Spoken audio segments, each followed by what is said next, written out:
Sir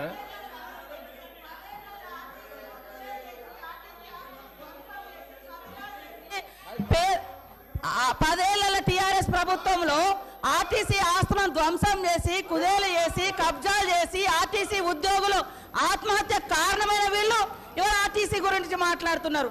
అదే కాకుండా పేదవాళ్ళు ఎక్కేది ఆర్టీసీ బస్సులు. అలాంటి బస్సుల రేట్లు పెంచి ఇవాళ ఆడవాళ్ళు బస్సులలో వస్తే తట్టుకోలేకపోతున్నారు. నేను ఒకటే సూటిగా అడుగుతున్నా, ఆర్టీసీ ఫ్రీ బస్ పెట్టొద్దా? ఇవాళ మీరు వ్యవసాయం చేయనటువంటి బీడు భూములకు లక్షాధికారులకు కోట్లాది రూపాయలకు వ్యవసాయం పేరుతోటి రైతు బంధు కట్టబెడితే ఏ పేదోళ్ళైనా రోడ్ల మీదకి వచ్చి మీ ఇళ్ళ ముంగర ధర్నా చేసిర్రా? ఈ రోజు ఆటోలను ముందు పెట్టి మీ అధికారం రావాలని ఎప్పుడు మీరు సెంటిమెంట్లను వాడుకొని ఒకరిని ముందు పెడతారు, ఆ తర్వాత మీరు వెనక నుంచి వస్తారు. ఇది మీ నైజం. గతంలో కూడా అగ్గిపుల్లలు దొరకక డ్రామాలు చేస్తే పాపం వేరే పిల్లలు ఆత్మహత్య చేసుకున్నారు. అంటే చేయకూడదా అంటారు. మరి మీరు లక్షల రూపాయలు కోట్ల రూపాయలు ప్రజల మీద అందరి మీద పన్నులేసి ఆ వచ్చిన ధనము రైతు బంధుల పేరుతోటి ఏ పేద మహిళకు ఏ పేదోళ్లకు రూపాయి దక్కలేదు.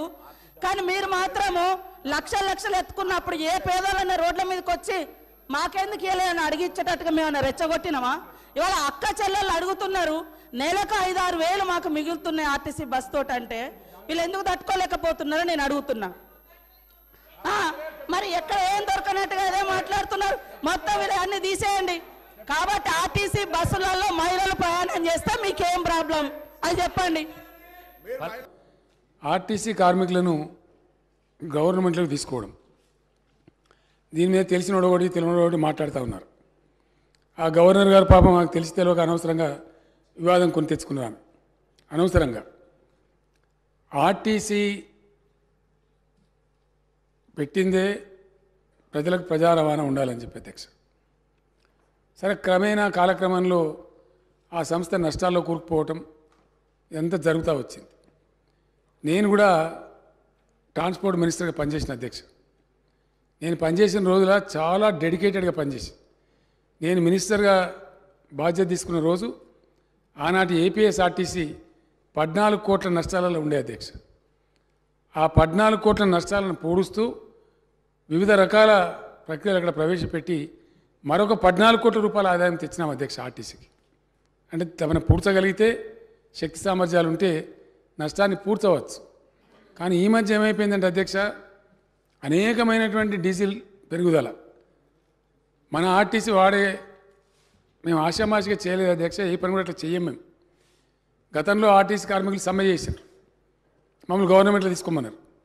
మేము ఏం చేసినామంటే మీకు తగిన డబ్బులు ఇస్తాం, మీరు నడపండి, లాభాలు తీసుకొచ్చే ప్రయత్నం చేయమని ఒక బెస్ట్ ఐపీఎస్ ఆఫీసర్ని అక్కడ ఎండీగా వేసి, మనం మంచి అనుభవం ఉన్నటువంటి బాజిరెడ్డి గోవర్ధన్ గారిని చైర్మన్గా వేసి విశ్వ ప్రయత్నాలు చేసినారు వాళ్ళు కూడా. ఎంత చేసినా ఈ అబ్నార్మల్ డీజిల్ ప్రైస్ అధ్యక్ష మన చేతులు ఉండలేదు, సెంట్రల్ గవర్నమెంట్ చేతిలో ఉంటా ఉంది. అది ఎట్లా ఉందంటే సుమారు 40 లక్షల కిలోమీటర్లు తిరుగుతాయి అధ్యక్ష మన బస్సులు. 6 లక్షల లీటర్ల డీజిల్ ప్రతిరోజు కాల్స్తాయి. అవి 6 lakh లీటర్స్ డీజిల్. 60 రూపాయల డీజిల్ 110 రూపాయలు 105 రూపాయలు అయిపోయింది. అమాంతంగా 45 రూపాయలు పెరిగితే రోజుకు 2.5 కోట్ల రూపాయలు డీజిల్ మీద నష్టం వస్తూ ఉంది అధ్యక్ష. ఎక్కడి నుంచి ముందర పడాల సంస్థ? మొన్న క్యాబినెట్లో మేమందరం కూడా దాదాపు 5.5-6 గంటలు చర్చించి, గతంలో మనం వద్దనుకున్నాం, మరి ఇప్పుడు ఏం చేయాలి?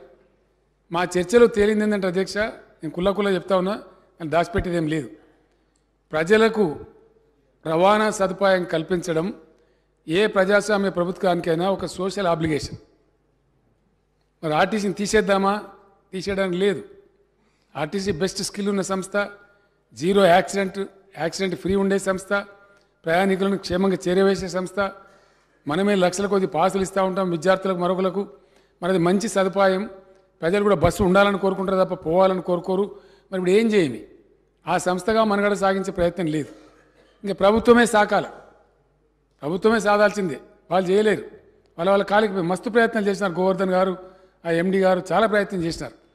చివరి క్యాబినెట్లో తేలింది ఏంటంటే వాళ్ళకి సంవత్సరానికి 1500 కోట్లు ఇస్తూ ఉన్నాం అధ్యక్ష. ఇప్పుడు బడ్జెట్లో పెట్టి మరీ ఇస్తూ ఉన్నాం. Every year 1,500 crores we are giving to the RTC. గవర్నమెంట్లో లేదన్న పేరే కానీ గవర్నమెంటే చేస్తూ ఉంది దాన్ని. ఆ వచ్చేది ఏమూలకు సరిపోవడం లేదు. కాబట్టి ఇంక తప్పదు, మనకు ప్రజలకు ప్రజా రవాణా ఉండాలి. ఏ ఆబ్జెక్టివ్తో దాన్ని పెట్టినారో ఆ బాధ్యత నుంచి మనం తప్పించుకోలేము, తప్పకుండా ఉండి తీరాలి. కమాన్ ప్రభుత్వంలోకి తీసుకుందాం. ఆ కార్మికులకు పాపం భద్రత వస్తుంది, వాళ్ళకి చిక్కులని పోతాయి. ఆ విధంగా చాలా బాగుంటుందని మేము భావించి మన క్యాబినెట్లో ఫైనల్ డెసిషన్ తీసుకున్నాం. వద్దన్న వాళ్ళు ఇప్పుడు ఎట్లా తీసుకున్నారని మాట్లాడే పిచ్చి వాళ్ళు కూడా ఉన్నారు బయట. వాళ్ళతో సంబంధం పెట్టుకోలే. ఏ పని చేసినా గవర్నమెంట్ ఒక బాధ్యత ఉంటుంది, ఒక లోతైన దృక్పథం ఉంటుంది, ఒక పరిశీలన ఉంటుంది. దాని మీద స్టెప్ తీసుకుంటాం. ఈ సగం సగం ఎందుకు, బయట మేనేజ్మెంట్ ఎందుకు, మనమే ప్రభుత్వమే డబ్బులు పెట్టి ఇంకా కొంచెం దాన్ని స్పీడ్ చేసేటట్టు 10 రూపాయలు ఎక్కువ ఇచ్చేటట్టు కూడా చేద్దాం. మంచోళ్ళకి 2 ఐఏఎస్ ఆఫీసర్లను పెడదాం, యంగ్ ఆఫీసర్లను పెట్టి బాగా పనిచేద్దాం అనే ఉద్దేశంతో ఆ నష్టాలు ఎట్లాగో భరిస్తున్నాం కాబట్టి అనవసరంగా అక్కడ ఎందుకు, అకౌంట్స్ మన దగ్గరికి వస్తాయి, మొత్తం బాగుంటుందని చెప్పి నిర్ణయం చేసినాం. కొంతమంది ఎంత దుర్మార్గంగా అంటే అధ్యక్ష, ఇంత నీచులు కూడా ఉంటారు రాజకీయాలలో. ఆర్టీసీ ఆస్తుల మీద కన్నేసినామని మాట్లాడతారు. ఇంతకన్నా దౌర్భాగ్యం ఉంటుంది అధ్యక్ష, ఇంతకన్నా దరిద్రం. ఏం చేసినా ఒక అడంపుడు మాట్లాడతామంటే ఇదే దుఃఖం కలిగించేది అధ్యక్ష. ఇంత బాధ్యతాయుతంగా పనిచేసే ప్రభుత్వం ఆర్టీసీ సేవలు పెంచుతాం, ఆ బస్టాండ్లను ఇంకా బ్రహ్మాండంగా చేస్తాం, మోడర్నైజ్ చేస్తాం, సౌకర్యాలు పెంచుతాం, ఇంకా అవసరమైతే ఇంకో 10 ఎకరాల జాగా తీసుకుంటాం. ప్రభుత్వ పరంగా ఎన్ని డిపోలు కట్టిస్తున్నాం అధ్యక్ష. ఇప్పుడే అక్బరుద్దీన్ ఓవైసీ గారు అడిగినారు, బండ్లగూడలో నాకు బస్ డిపో కావాలని చెప్పి. ఎందుకు అడుగుతున్నా, అక్బరుద్దీన్ పర్సనల్ ఏం లేదు అక్కడ, ఆ ప్రాంత ప్రజలకు ట్రాన్స్పోర్ట్ ఫెసిలిటీ కావాలి. His idea is his constituency people should get good facility. Definitely government will take up. దానిలో ఏమవుతుంది, ఇంకా అదనంగా జాగాలు సమకూరుస్తాం. అవి బోలేతే अकबर भाई क्या औकाफ ज़मीन का है, वहाँ से नो ऑब्जेक्शन लेके वहाँ सारी चीज़ बना सकते बोले. ऐसा और ज़मीन हम आरटीसी को देंगे, देते ही जाएंगे. उस संस्था को बढ़ा लेंगे. वो अपना संस्था है, अपना घर का बच्चा है, उसको कैसे मार देते. సో ఇట్లా దుర్మార్గం మాట్లాడే ఈ చిల్లరగాల మాటలని కాదు. ప్రభుత్వం అంటే ప్రభుత్వానికి ఒక బాధ్యత ఉంటుంది, సమాజానికి మేము జవాబుదారులము. ఖచ్చితంగా రవాణా సదుపాయాన్ని ప్రజలకు అందుబాటులో ఉంచాలని, ప్రజలకు ప్రజా రవాణా అందుబాటులో ఉంచడం ప్రజాస్వామిక ప్రభుత్వం యొక్క సామాజిక బాధ్యతని గుర్తించి క్యాబినెట్లో 4 గంటల సేపు మేము చర్చించి దాన్ని ప్రభుత్వంలోనే చేర్చుకుని ఇంకా బాగుంటుందని చెప్పి ఆలోచించి ఒక బాధ్యతాయుతమైన నిర్ణయం తీసుకున్నాం. అందులో కూడా ప్లస్ మైనస్ అని చర్చించి డైరెక్ట్ గవర్నమెంటే కరెక్ట్ అని చెప్పి వాళ్ళని తీసుకున్నాం. వాళ్ళకి భద్రత వస్తూ ఉంది. అప్పుడు పీఆర్సీ ఇస్తాం, వాళ్ళకి ఆటోమేటిక్గా పెరుగుతుంది. ఏ సదుపాయం ఎంప్లాయీస్కి ఇచ్చినా ఆ 43,000 ఉద్యోగులకు కూడా అన్ని పెరుగుతాయి. పాపం వాళ్ళు కూడా సంతోషంగా ఉంటారు, ఉద్యోగ భద్రత వస్తుందని, కార్యకలాపాలు కూడా పెరుగుతాయని అనుకున్నాం అధ్యక్ష. మరి గవర్నర్ గారు ఎందుకు ఉంచుకున్నారో తెలియదు. ఆ పనులంతా పెట్టుకొని 96 క్లారిఫికేషన్లు అడిగి, అది మినిమం అధ్యక్ష. అసలు గవర్నర్ గారు అదే చెప్తున్నాను నేను. ఈ సభ్యులు వెళ్ళిపోతారని నేను చెప్తున్నా, నేను దాటంగానే వీళ్ళు దాటగలరని చెప్తున్నా. అయితే వారికి జ్ఞానోదయమై గవర్నర్ గారు మధ్యాహ్నం బిల్ సంతకం చేసి పంపించారు. చాలా సంతోషం, వారికి నేను ధన్యవాదాలు చెప్తున్నా. ఆర్టీసీ కార్మికుల పక్షాన, నా పక్షాన. ఇప్పుడు ఆ బిల్లు వచ్చింది, రెడీగా ఉంది. ఇంకోటి మున్సిపల్ బిల్ ఏదో కూడా చిన్నది ఉంది. ఆ 2 కూడా బిల్లు పాస్ చేసేవారు గౌరవ సభ్యులు దయచేసి సభలోనే ఉండాలి. అది మన బాధ్యత. నేను తినలేదు కాబట్టి నాకు ఒక్కరిని పర్మిషన్ ఇస్తే నేను పోతా. పొమ్మంటారా? నేను లంచ్ చేయలేదు కాబట్టి వెళ్తాను. మిగిలిన సభ్యులు దయచేసి ఉండి తమరు కూడా కొంచెం ఓపిక చేసుకొని ఉండి ఆ బిల్స్ కూడా కంప్లీట్ చేస్తే ఈ సెషన్కి పూర్తిగా నిండుదనం వస్తుంది. కాబట్టి అది చేయాలని కోరుతూ సెలవు అధ్యక్ష. ధన్యవాదాలు. పేమెంట్స్ కూడా గతంలో శాలరీ 4 నెలలకు 6 నెలలకు ఏడాదికి ఇచ్చేది అధ్యక్ష. గ్రామ పంచాయతీల యొక్క, మండల పరిషత్ల యొక్క, మున్సిపాలిటీల యొక్క బడ్జెట్ రూపకల్పనలో కూడా నేను పర్సనల్గా ఇంటర్ఫియర్ అయ్యి చార్జ్డ్ అకౌంట్ కింద దాన్ని పెట్టినాం అధ్యక్ష. అంటే ఫస్ట్ కరెంట్ బిల్ పే చేయాలా, సెకండ్ శాలరీస్ పే చేయాలా, దాని తర్వాత మిగిలితేనే అభివృద్ధి కార్యక్రమాలు ఖర్చు పెట్టుకోవాలనేటువంటి యాక్ట్లోనే పెట్టినాం. మున్సిపల్ యాక్ట్లో కానీ, గ్రామ పంచాయతీ యాక్ట్లో కానీ. గతంలో మాదిరిగా కాకుండా వాళ్ళకి రెగ్యులర్గా శాలరీస్ కూడా అంతా ఉన్నాయి. వాళ్ళ సమస్యలు ఏమైనా ఉండతే తప్పకుండా ప్రభుత్వం సానుభూతితో పరిశీలిస్తుంది, తప్పకుండా దాన్ని పరిష్కారం చేసే ప్రయత్నం చేస్తుందని కూడా నేను మనవి చేస్తా ఉన్నా అధ్యక్ష.